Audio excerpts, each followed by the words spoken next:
मंच, जोरदार मंच के लिए ताली बजाएं एक बार।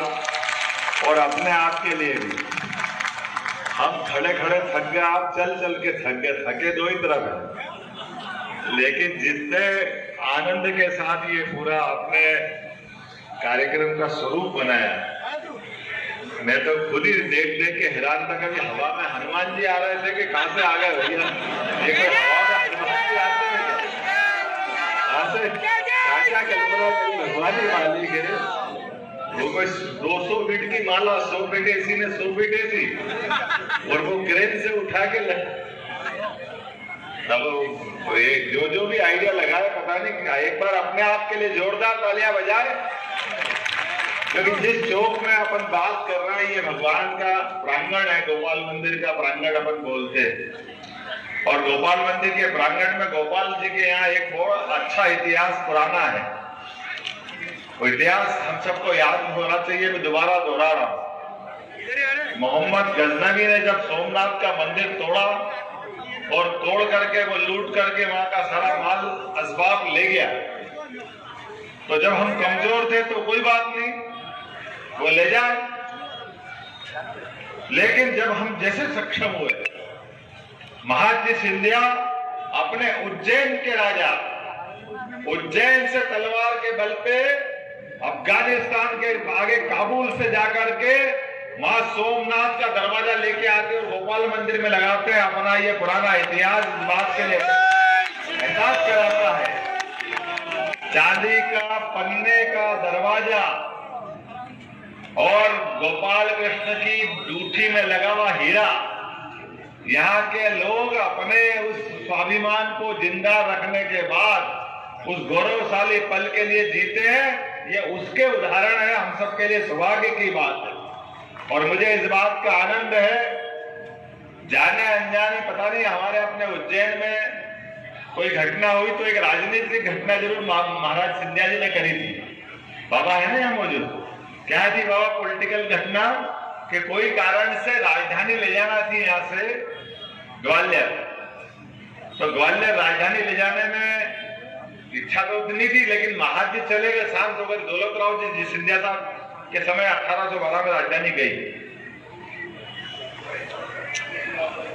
तो उनने क्या समीकरण बनाया, एक तो राजधानी ले गए, दूसरा धीरे से एक मंत्र फूक गया कि भैया यहाँ राजा रात नहीं रहेगा तो परिवार ही निपट गया, कोई आएगा ही नहीं दूसरा कब्जा करने के लिए।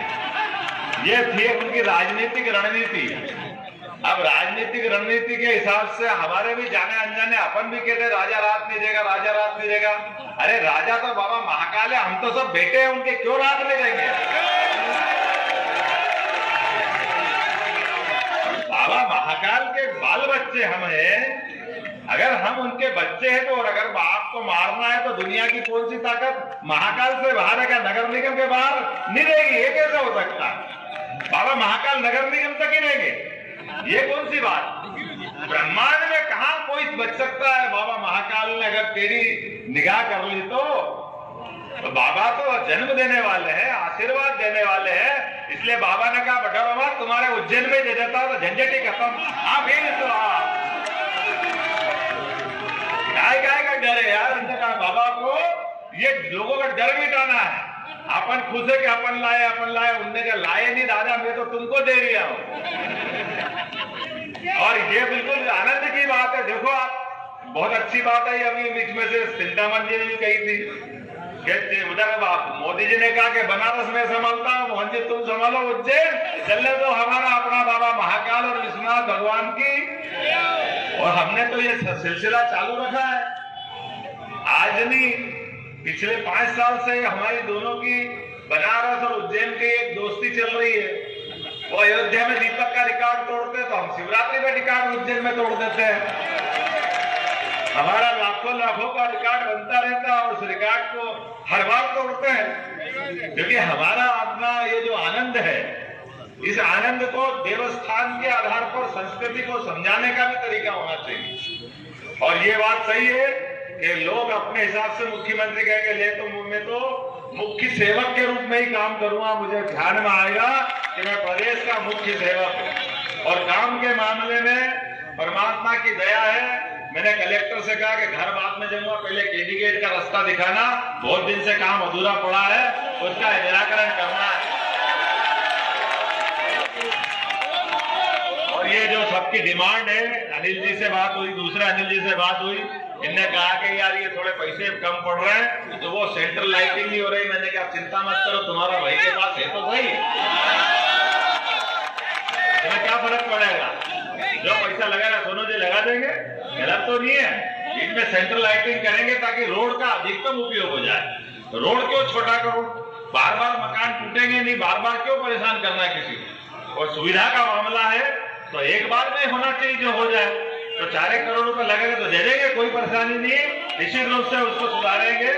दूसरी एक और बात, हम आज अपनी जिंदगी तो सबकी थोड़ी है, आज 5-25 साल किसने देखे, लेकिन ये गोपाल मंदिर कब बना था, 1940 के आसपास, और ये चौक बना था और बाईजाबाई का मंदिर बना था। उसके बाद में हमको मालूम है कि इस मंदिर के आसपास का ये पूरा मुख्य बाजार अब सर्वाधिक भीड़ पड़ती है।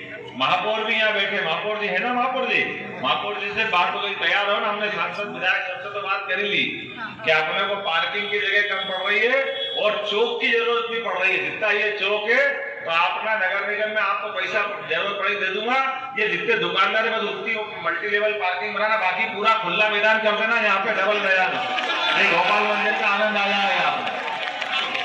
यहाँ जितना खुला मैदान होगा, कार्यक्रम होगा, भीड़ में जरूरत पड़ती है, सवारी के समय आवश्यकता पड़ती है, सारी सवारी सीएस की निकलती यही निकलती है।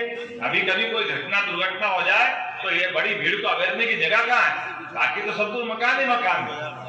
आज ही मैं डीजी से बात कर रहा था कि साहब मैं तो पहली बार आया था, या झरोके से देखना है, तो इसके लिए आप कहाँ से देखोगे, तो नहीं कहाँ से दिखाओगे, तो बोले मेरे को ऊपर झरोके में बिठा दिया उसने।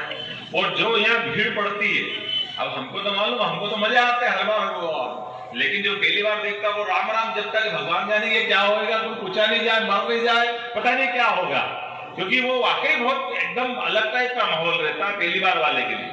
और ऐसे में कोई घटना घट जाए, कोई बात हो जाए, तो हमको वाकई इस बात की जरूरत है।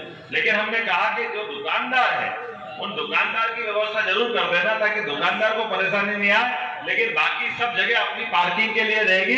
ये आनंद के साथ अपना सबका निर्णय करें। अब लंबा भाषण तो दूंगा नहीं, लेकिन आपने कहा कि काम दिया और सबने कहा कि काम करना 24 घंटे, तो कल ही उज्जैन संभाग के